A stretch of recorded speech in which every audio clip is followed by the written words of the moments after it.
မြန်မာနိုင်ငံမှာပထမဆုံးနဲ့အကြီးဆုံးဖြစ်လာမဲ့ဒဝယ်ရည်နဲ့စိတ်ကန်းနဲ့အထူးစီးပွားရေးဆောင်စီမံကိန်းကိုမြန်မာနိုင်ငံအစိုးရရဲ့သဘောတူညီမှုနဲ့ထိုင်းနိုင်ငံအခြေစိုက် Italian Thai ကုမ္ပဏီကစတင်ဆောင်ရွက်လျက်ရှိနေပါပြီ။စီမံကိန်းခွင့်ပြု area အကျယ်ဝန်းဟာ68စတူရန်မိုင်ဖြစ်တဲ့အတွက်အလွန်ကြီးမားတဲ့စီမံကိန်းဖြစ်တယ်လို့ဆိုနိုင်ပါတယ်။စီမံကိန်းနယ်မြေအတွင်းဒဝယ်မြို့နယ်နဲ့ရေပြူမြို့နယ်အတွင်းမှာကျေးရွာပေါင်း29ရွာပါဝင်ပြီးရှင်းမြို့တော်ဟောင်းတစ်ခုဖြစ်တဲ့တာဂရမြို့ဟောင်းဒေသလည်းပါဝင်နေပါတယ်။အခုအခါ Italian Thai ကုမ္ပဏီကစီမံကိန်းရဆက်သွယ်ရေးလမ်းဦးကြောင်းတွေကို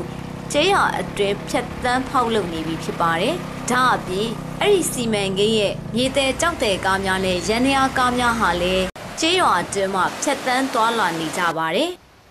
တချို့ကျေးရွာများမှာဒေသခံများရဲ့ဥယျာဉ်ခြံမြေများကိုစီမံကိန်းအတွင်းအသုံးပြုရန်အတွက်ဖယ်ရှားပေးခဲ့ရပြီးကုမ္ပဏီမှရော်ကြေးများပေးခဲ့သည်များလည်းရှိခဲ့ပါတယ်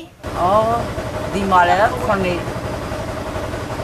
ကပို့ပေးတယ်။ရှိက7ဧကရှိတယ်ဒီမိ။အောက်ဖာကူကမပါလို့ဆိုမွေးတယ်။မပါအဲ့ကိုပါလေထားလည်းထုတ်ခိုင်းတာလည်းအပြီးဆိုပဲထုတ်ခိုင်းတာဆိုပြီးပဲထုတ်ပဲရုပ်ပြီးတော့ကွာမယုံနိုင်ဘူးလေ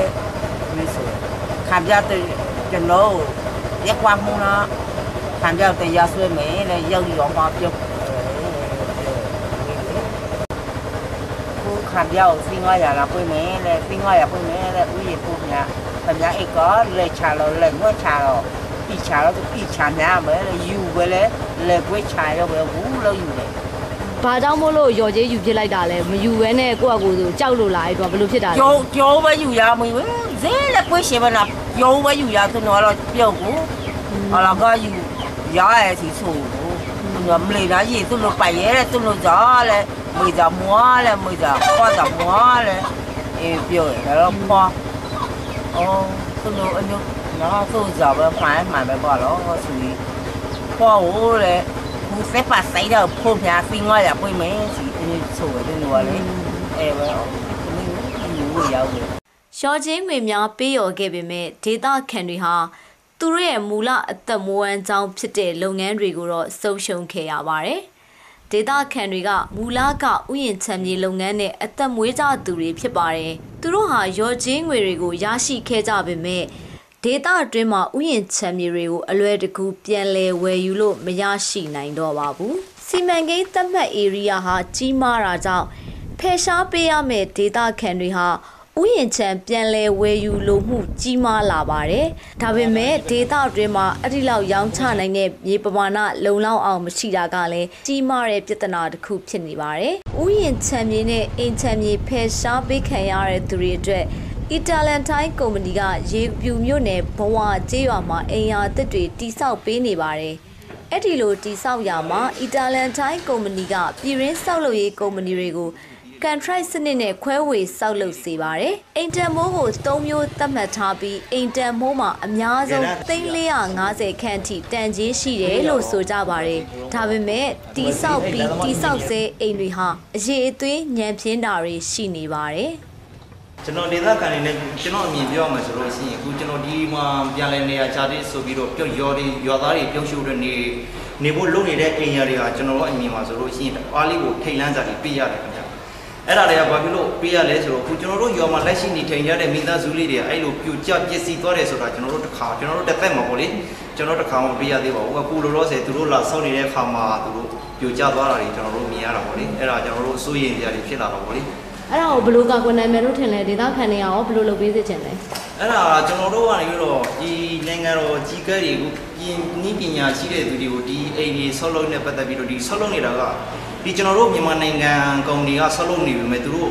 ယူရီးယားနေပြီးတော့ဆောက်လုပ်ခိုင်းထားတာလေအဲ့ဒါကိုကျွန်တော်တို့ပြည်သူပြည်သားတွေနေဖို့အတွက်ဆောက်လုပ်နေတဲ့အတွက်ကျွန်တော်နိုင်ငံတော်မှာရှိတဲ့အသိပညာတတ်ပညာရှိတဲ့သူတွေကိုစီချင်တယ်ခင်ဗျာကျွန်တော်တို့အမြင်ကလေအဲ့လိုမျိုးကျွန်တော်တောင်းဆိုချင်တယ်အိမ်ယာတိဆောက်တဲ့လုပ်ငန်းခွင်တွေကိုအရေးအသွေးထိန်းချုပ်မှုစစ်ဆေးမှုမရှိတာကြောင့်အိမ်တွေကိုတိဆောက်ထားတဲ့ကုန်ကျန်းပစ္စည်းတွေရဲ့ညံ့ဖျင်းမှုနဲ့လက်ရာမသေးသတ်မှုတွေကိုတွေ့မြင်ခဲ့ရပါတယ်။အဲ့ဒီအကြောင်းအရာတွေကမိမိတို့အိမ်ချမ်းမြေတွေကိုလက်လွတ်အဆုံးရှုံးခံခဲ့ရပြီးပြောင်းရွှေ့နေထိုင်ရမယ့်ဒေသခံတွေအတွက် စိုးရိမ်ပူပန်စရာကိစ္စတစ်ခုဖြစ်နေပြန်ပါတယ်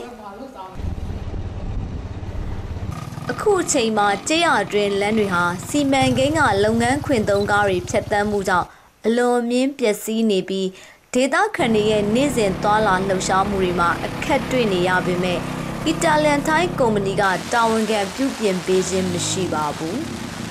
အစိုးရရဲ့ပြောကြားချက်မှာတဝယ်ရင်နဲ့စိတ်ကန်းနဲ့အထူးစီးပွားရေးစုံတိစောက်တဲ့စီမံကိန်းဟာဒေသဖွံ့ဖြိုးရေးအတွက်ရည်ရွယ်ခဲ့တာလို့ဆိုပါတယ်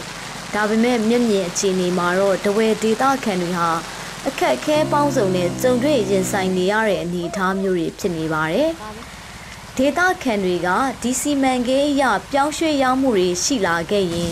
သူတို့ရဲ့မူလအသက်မွေးမှုနဲ့ဘဝတည်နေမှုတွေမပျက်စီးစေဖို့နဲ့ဒီစီမံကိန်းဟာဒေသနဲ့တိုင်းပြည်အတွက်ပုံမအကျိုးဖြစ်ထွန်းစေပြီးတခြားသောနိုင်ငံကစီးပွားရေးသမားများရဲ့ခြေလှယ်မှုတွေကိုအစိုးရကကြိုတင်ကာကွယ်ထားနိုင်တဲ့စီမံကိန်းတစ်ရပ်ဖြစ်စေဖို့အလိုရှိနေကြတယ်လို့ပြောဆိုနေကြပါတယ်ရှင်။